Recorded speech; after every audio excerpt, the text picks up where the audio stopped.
أعوذ بالله من الشيطان الرجيم.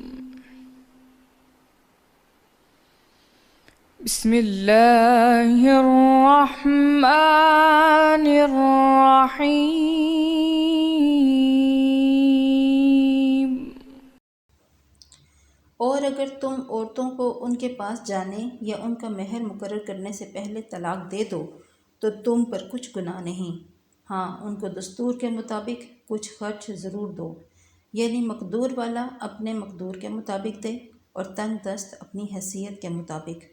نیک لوگوں پر یہ ایک طرح کا حق ہے۔ اور اگر تم عورتوں کو ان کے پاس جانے سے پہلے طلاق دے دو لیکن جو مہر مقرر کر چکے ہو تو آدھا مہر دینا ہوگا، ہاں اگر عورتیں مہر بخش دیں یا مرد جن کے ہاتھ میں عقد نکاح ہے اپنا حق چھوڑ دیں اور پورا مہر دے دیں تو ان کو اختیار ہے۔ اور اگر تم مرد لوگ ہی اپنا حق چھوڑو تو یہ پرہیزگاری کی بات ہے۔ اور آپس کے معاملات میں فیاضی کرنا نہ بھولو، کچھ شک نہیں کہ اللہ تمہارے سب کاموں کو دیکھ رہا ہے۔ نمازوں کی نگہداشت رکھو، خصوصاً بیچ کی نماز یعنی عصر کی نماز کی، اس کو پورے التزام کے ساتھ ادا کرتے رہو اور اللہ کے آگے ادب سے کھڑے رہا کرو۔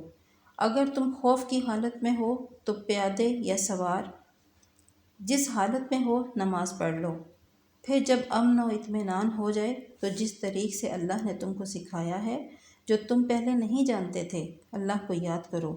اور جو لوگ تم میں سے مر جائیں اور عورتیں چھوڑ جائیں وہ اپنی عورتوں کے حق میں وصیت کر جائیں کہ ان کو 1 سال تک خرچ دیا جائے اور گھر سے نہ نکالی جائیں، ہاں اگر وہ خود گھر سے چلی جائیں اور اپنے حق میں پسندیدہ کام یعنی نکاح کر لیں تو تم پر کچھ گناہ نہیں، اور اللہ زبردست حکمت والا ہے۔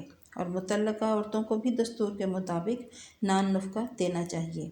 پرہیزگاروں پر یہ بھی حق ہے۔ اسی طرح اللہ اپنے احکام تمہارے لیے بیان فرماتا ہے تاکہ تم سمجھو۔ صدق اللہ